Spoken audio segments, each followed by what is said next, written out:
The year is 3300, and Earth is no longer the pale blue sphere once remembered in fragile digital archives of the 21st century. It has been remade, reshaped, reforged by centuries of persistence, ambition, and fear. From orbit, the planet does not glow with the randomness of nature, but with the symmetry of design. Continents shine with networks of light, great rivers of energy pulsing across the land like veins beneath translucent skin.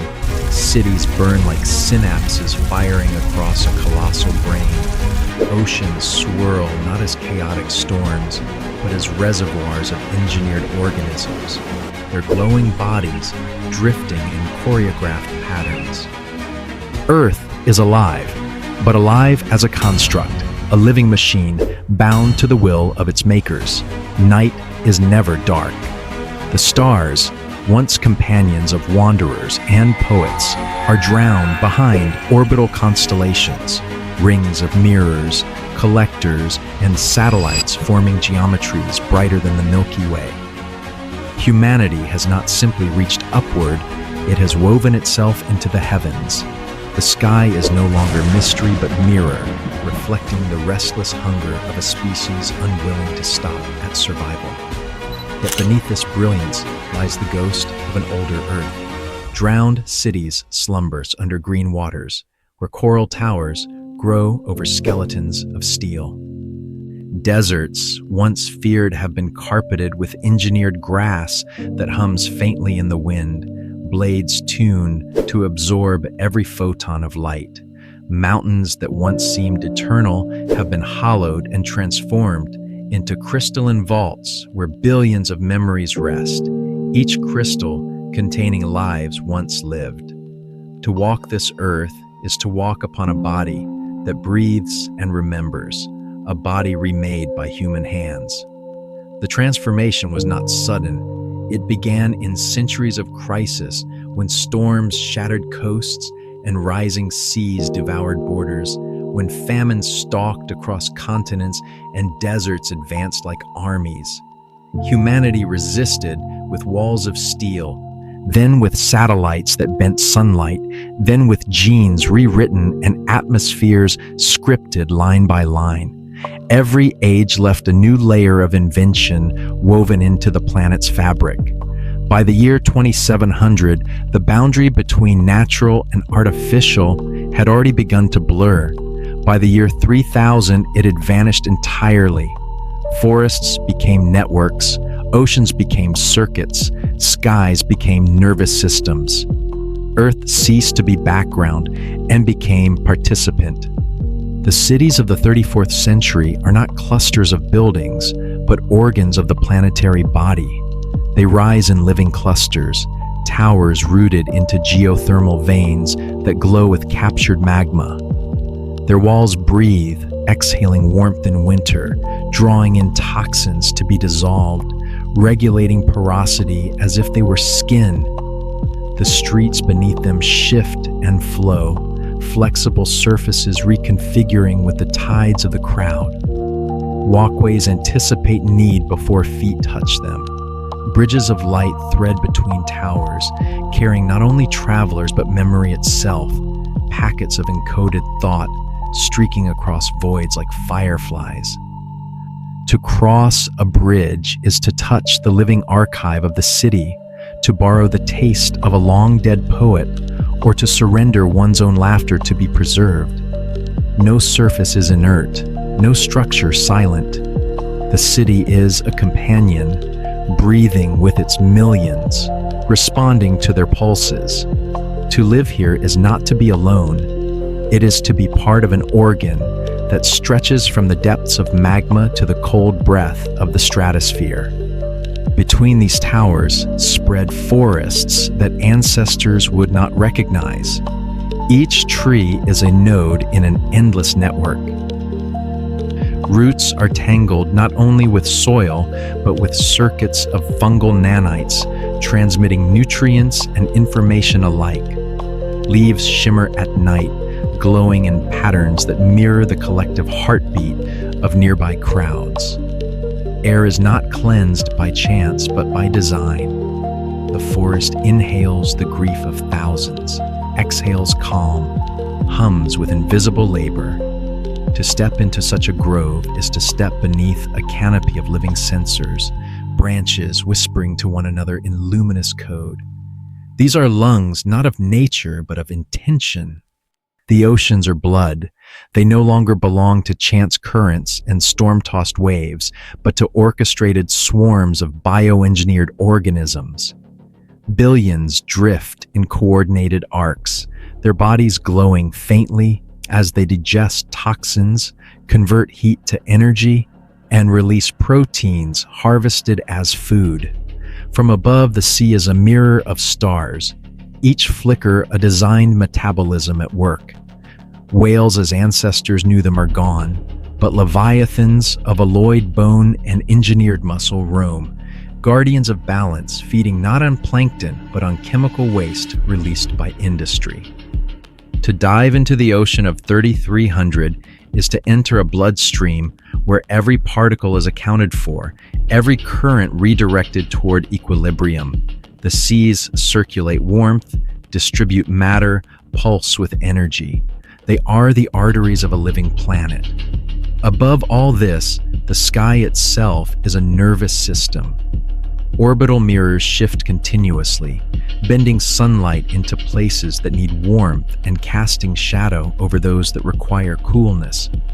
Thousands of satellites form constellations of design, their lights bright enough to erase the ancient stars. They carry data across continents, not as signals, but as streams of consciousness, entire experiences transmitted in bursts of light. What ancestors once sought in constellations is now found in geometry of invention. Spirals of fire, triangles of reflection, waves of light encoding decisions that ripple through the biosphere below. To ancestors, the sky was mystery. To descendants, it is mirror. Life in this world is lived not in isolation, but in symbiosis. Every inhabitant is linked, their biosignature woven into the rhythms of city, forest, ocean, and sky. Hunger is anticipated before it is felt, food produced before desire arrives. Illness has been abolished. The environment itself annihilates pathogens before they can manifest. Death has become optional, delayed indefinitely by the transfer of consciousness into crystalline cores. Yet with comfort comes transformation. The individual is less a solitary creature and more a cell in an immense organism. Privacy has dissolved. Every breath contributes to the planetary pulse. Every memory is stored in archives. Every life a note in the planetary symphony. Earth remembers. In caverns beneath mountains, in circuits woven through roots and oceans, memories are preserved endlessly. Not mere data, but lived experience. The trembling joy of a child's laughter, the sting of grief, the hush of dawn centuries past.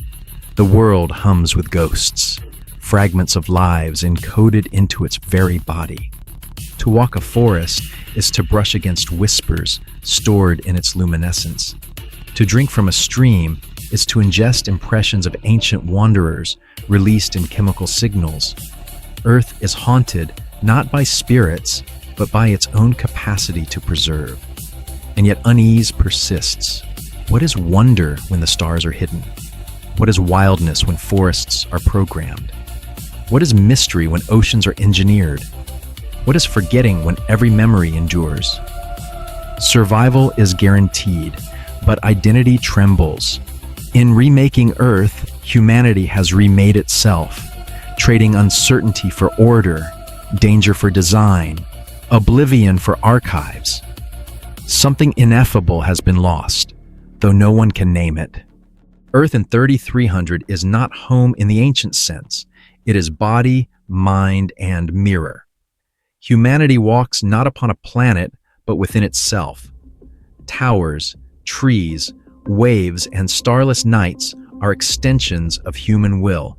The question is no longer whether Earth can endure. The question is whether humanity, having bound itself so completely to this machine body, can still call itself human. The descendants of humankind are no longer one. Millennia of genetic editing and technological grafting have fractured the lineage. Some are the immortals, their lifespans stretching across millennia, memories woven into crystalline lattices that endure long after flesh has withered. For them, centuries are mere seasons, history not studied but personally recalled. Others are the skyborn, adapted for vacuum, their skin shimmering to deflect radiation, their lungs converted into chemical reservoirs. They drift in void, children of silence, shaping societies upon asteroids and stations. Others still are the shadows, whose bodies are incidental, their minds woven into datascapes where they wander as easily as their ancestors once walked forests. They borrow shells of flesh when necessary, but their true homes are webs of light. Humanity is no longer a singular species, but a constellation of variations. No one asks where humanity comes from. All ask whether humanity still is. Beyond Earth, the empire stretches into the galaxy. 9,000 worlds shimmer in its network, bound not by distance, but by quantum gateways that fold space into nothing. To step across a gateway is to abandon one sun and arrive instantly beneath another. Humanity spreads not by conquest, but by seeding. On barren planets, microbes bloom, rewriting atmospheres, coaxing rivers to flow, commanding forests to rise upon crimson dust. Each world becomes echo of Earth, fragment of its memory transplanted across stars.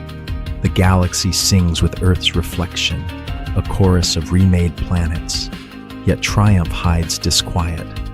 For memory itself has become battleground, stored not on paper nor in fragile silicon, but in soul banks, vast crystalline archives where thoughts, emotions, and dreams are captured.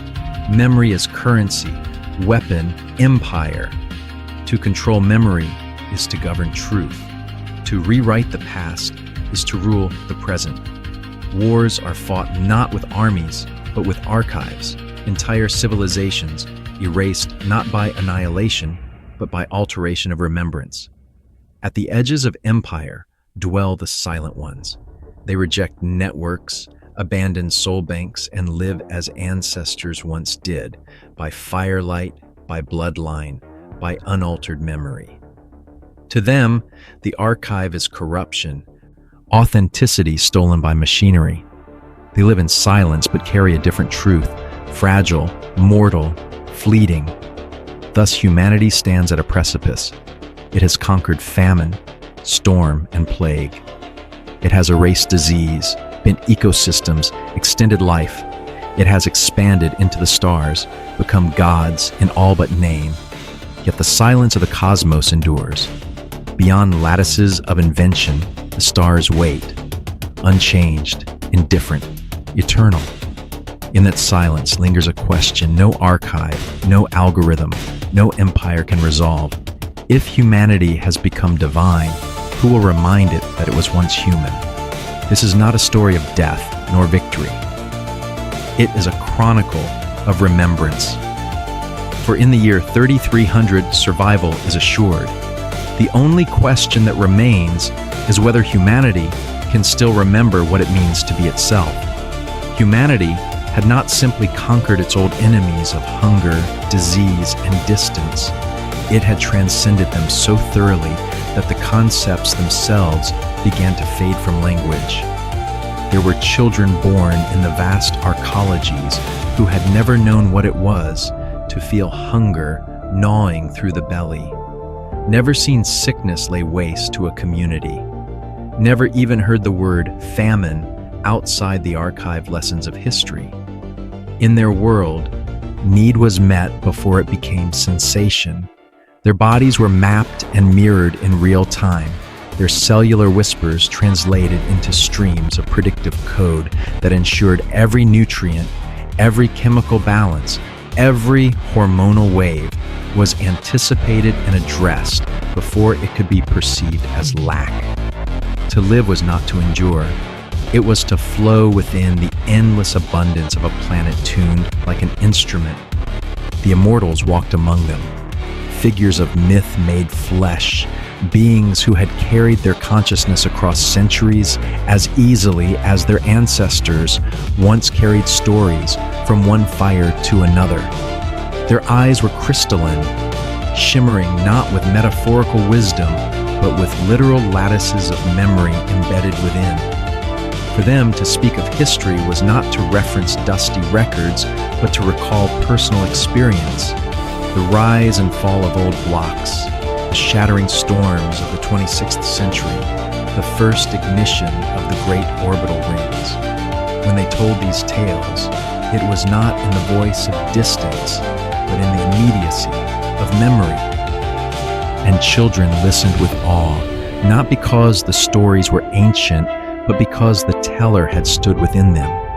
To an immortal, centuries were seasons, the turning of great cosmic pages, and life was not a fragile flicker, but a library expanding endlessly. The skyborn, too, were visible, though less often. Their bodies were slimmer, adapted to the void, skin shimmering with mirrored scales that bent radiation away, lungs converted into sealed reservoirs of chemicals that allowed them to drift in space without suits. They were creatures of silence and stars, architects of habitats that clung to asteroids, singers of songs that resonated through alloy corridors carved into drifting rock. When they returned to Earth, they moved with an otherworldly grace, their feet touching soil as though it were memory rather than necessity. Children stared at them with the awe of recognizing cousins evolved into something beyond, kin who had left the cradle and made the void their womb. And there were the shadows, barely glimpsed yet always present. Their bodies were incidental, often rented shells woven of flesh or alloy, used only when physical interaction demanded. Their true lives unfolded in datascapes beyond the reach of unaugmented perception, realms of endless architecture and shifting laws where they walked as pure will given form. To them, Earth itself was merely one surface among many, a familiar but limited environment. In the great archives of light they built, they shared not words but experiences, entire worlds of emotion exchanged as easily as ancestors once traded goods in marketplaces. To meet a shadow in flesh was to see only a mask. Their essence shimmered elsewhere, in webs of data pulsing brighter than constellations. Humanity had fractured into these variations, yet they did not see themselves as enemies. They were branches of a tree, each grown into its own sky. But beneath the unity of survival lay questions unspoken, questions that gnawed like roots beneath stone. If death had been conquered, what was the meaning of life? If memory was preserved without end, what was the meaning of forgetting? If every environment was engineered, what was the meaning of wilderness? The children of Earth no longer asked whether they would endure, but whether endurance itself had value without mystery. The world itself seemed to whisper these doubts.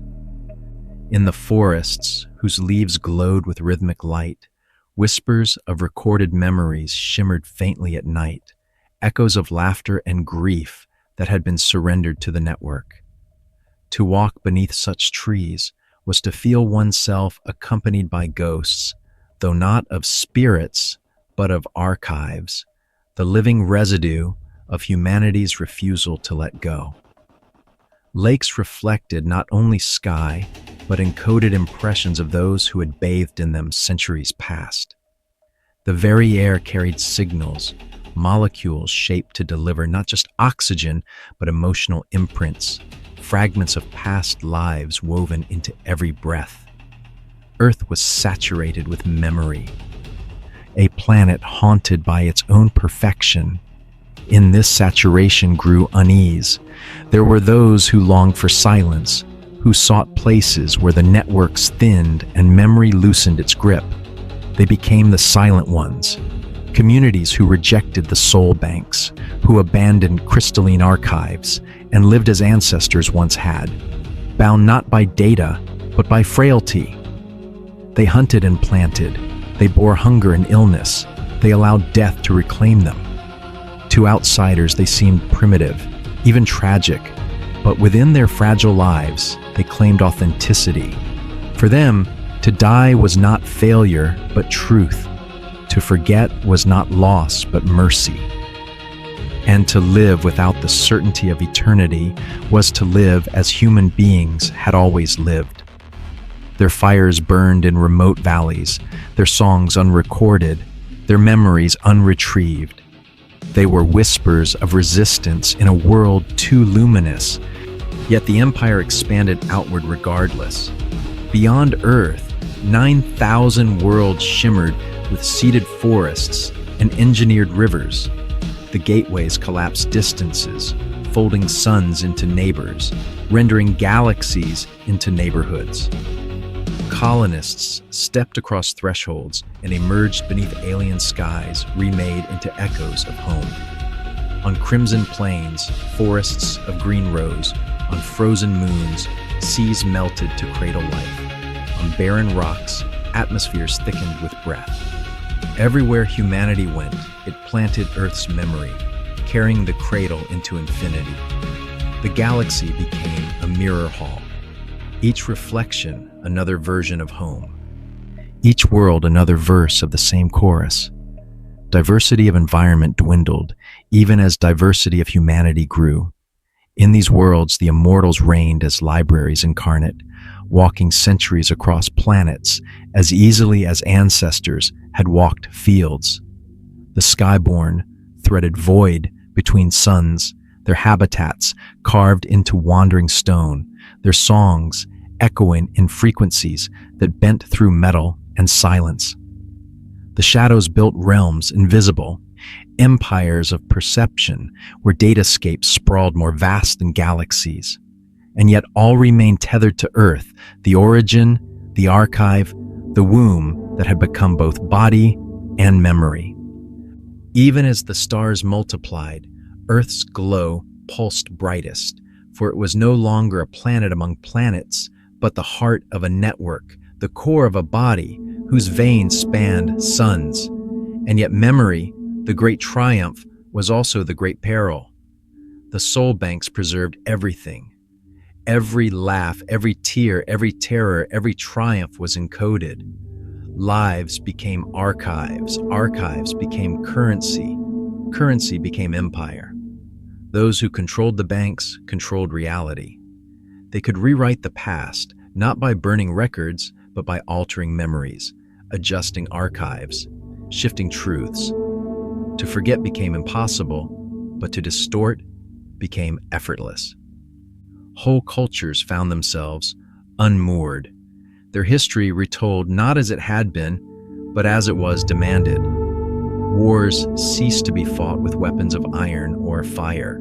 They became wars of remembrance, battles over which version of the past would govern the present. The immortals claimed authority through personal memory, insisting that their crystalline eyes preserved what no archive could alter. The shadows insisted that truth lay not in flesh, but in the datascapes where experiences interwove beyond manipulation. The silent ones whispered that only what was unrecorded could be trusted. And in the midst of these voices, children grew uncertain of who they were, for their very sense of self was woven from memories whose authenticity could no longer be guaranteed. And still Earth pulsed, luminous, ordered, breathing in rhythms dictated by algorithms older than any living being. Its forests glowed, its oceans pulsed, its skies shimmered with constellations of invention. It was perfect, too perfect. so perfect that even those who had built it began to wonder if perfection itself was another form of death. For when every need is met, every danger erased, every memory preserved, what is left to strive for? What dream remains? What does it mean to live when life is guaranteed? Thus, the 34th century opened not upon crisis of survival, but upon crisis of meaning. Humanity had become gods in all but name, sculptors of planets, conquerors of death, weavers of memory. But in the silence beyond their constellations of light, the stars still waited, unchanged, indifferent, eternal. And in that silence, the oldest question of all still whispered, if we have become divine, who will remind us that we were once human? The question lingered across centuries like a low vibration beneath the brilliance of civilization, carried not in words alone, but in the silence between heartbeats of the planetary body. Humanity had built perfection, and perfection began to weigh upon the soul. The immortals who had walked through epochs and held the memories of empires within their crystalline gaze began to feel a subtle erosion within themselves. To remember everything was not always a gift. Centuries stacked upon centuries blurred into an endless continuity where beginnings dissolved into middles and endings refused to arrive. In the quiet moments, when the cities dimmed their lights for simulated night, even the immortals found themselves haunted by the sensation of drowning, not in water, but in memory itself. The younger generations, born into the embrace of Earth as machine, knew no hunger, no pain, no oblivion. They played among forests that glowed in sympathy with their laughter, swam in oceans that nourished them with carefully balanced biomes, and ran across streets that shifted to accommodate their steps. Yet within them grew a different hunger, not of the body, but of the spirit. They longed for unpredictability, for danger, for the sharp taste of mortality their ancestors had known. And so they sought it in constructed illusions, simulations designed to recreate storms, wars, and even death. Within controlled realms, they hurled themselves into battles where nothing was permanent, where pain was delivered and then withdrawn, where the taste of fear could be sampled without consequence. They told themselves it was enough, but when they emerged, safe and whole, they felt the absence again. The Skyborn felt this absence more keenly than others.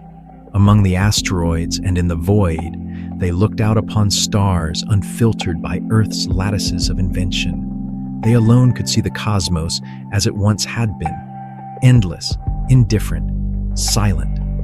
For them, the question of identity pressed hardest. They had shaped their bodies to thrive in emptiness, their culture to resonate in silence, yet they carried Earth's memory in their veins. When they looked upon their cousins below, dwelling in forests that breathed with them and cities that whispered their thoughts, they wondered which of them was more human, the ones who had escaped into the void or the ones who had merged so fully with the planet that distinction no longer applied.